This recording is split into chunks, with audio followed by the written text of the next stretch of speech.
Hi everyone, welcome to my channel. So అందరూ కూడా ఈ జేన్ స్ట్రీట్ చేసిన డెరివేటివ్స్లో చేసిన రిగ్గింగ్ గురించే మాట్లాడుకుంటున్నారండి. So what is all about these Jane Street episode?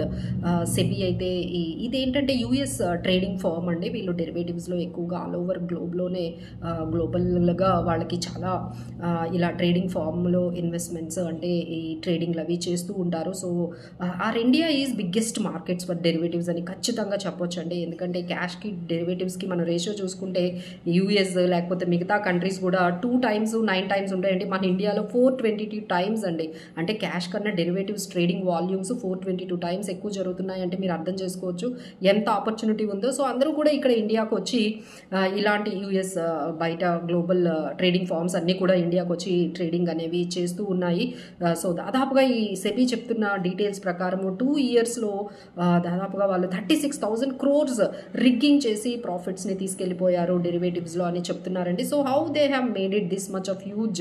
వాళ్ళు అసలు ఇదే కంటిన్యూస్గా ఒకటే స్ట్రాటజీని కంటిన్యూగా చేస్తూ ఉన్నారండి. దానికి మనం వివరాల్లోకి వెళ్తే ఫస్ట్ ఏంటంటే వాళ్ళు కొంత అమౌంట్ని తీసుకొని వచ్చి అంటే ఇదంతా కూడా బ్యాంక్ ఇండెక్స్లోని రిగ్గింగ్ అనేది అంటున్నారండి. బ్యాంక్ ఇండెక్స్లో అందరూ కూడా ఎస్పెషల్లీ ఆన్ మనకి ఏదైతే ట్రేడింగ్ ఏదైతే మనకి వీక్లీ ఎక్స్పైరీ ఉంటుందో అప్పుడే అందరూ కూడా ట్రేడింగ్ ఎక్కువగా జరుగుతూ ఉంటాయి వాల్యూమ్స్లో.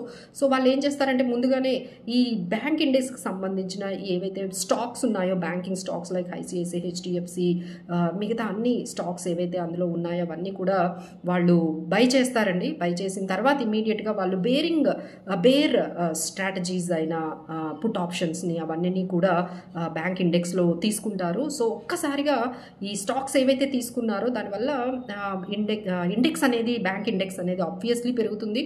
సో అందరూ కూడా రీటైలర్స్ అందరూ కూడా పెరుగుతుంది కదా అని ఇండికేటర్గా వాళ్ళు బై చేస్తూ ఉంటారు. సో ఒక్కసారిగా లాస్ట్ మూమెంట్లో ఏం చేస్తారంటే మొత్తం స్టాక్స్ని డంప్ చేస్తారండి.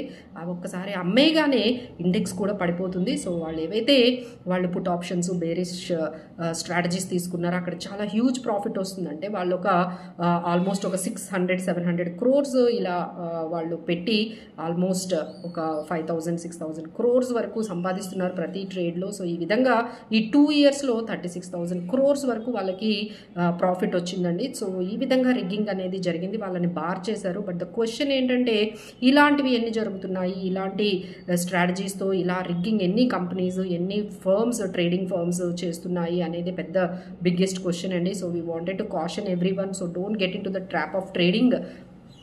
ఎస్పెషలీ ఇన్వెస్టర్స్కే మంచి వెల్త్ క్రియేషన్ అనేది జరుగుతుందండి. సో మనకున్న కొంత లిమిటెడ్ అమౌంట్తో, లిమిటెడ్ నాలెడ్జ్తో, లిమిటెడ్ టైంతో మనము ఇలాంటి ట్రేడింగ్ అనే ఆప్షన్స్కి వెళ్ళి మనీ అనేది పోగొట్టుకోకుండా మీరు మంచి స్టాక్ స్పెసిఫిక్గా సెక్టార్ స్పెసిఫిక్గా మీరు సెలెక్ట్ చేసుకొని వెల్త్ని క్రియేట్ చేసుకుంటూ ఉంటే over the period of time that will give you a huge profits అండి. Instead of all these short term benefits అయిన ఈ ట్రేడింగ్కి అయితే కొంచెం దూరంగా ఉండండి. సో ఇప్పుడు జియో బ్లాక్ రాక్ కూడా మార్కెట్లోకి వచ్చేస్తోంది, వాళ్ళ బ్రోకింగ్ లైసెన్స్ కూడా సెబీ ఇచ్చేసింది. So they intent to increase the trading అకౌంట్స్ని ఇంక్రీజ్ చేయాలి అనే పాజిటివ్తోనే ఉంటారు. బట్ స్టిల్ ఎంతైనా సరే మీరైతే మాత్రం కొంచెం జాగ్రత్తగా ఈ ట్రేడింగ్ ట్రాప్స్లోకి వెళ్లకుండా వెల్త్ క్రియేషన్ ఐడియాస్ కోసం ఈ మన మంచి స్టాక్స్ని బై చేసుకోవడం, లేదు మ్యూచువల్ ఫండ్స్, ఇలా so many things are there అండి. Please do talk to us or do take the consultation and take the right decisions at the right time with your valuable time and valuable money. Thank you so much for watching, and please stay tuned and do call us for any kind of help in personal finances. Thank you.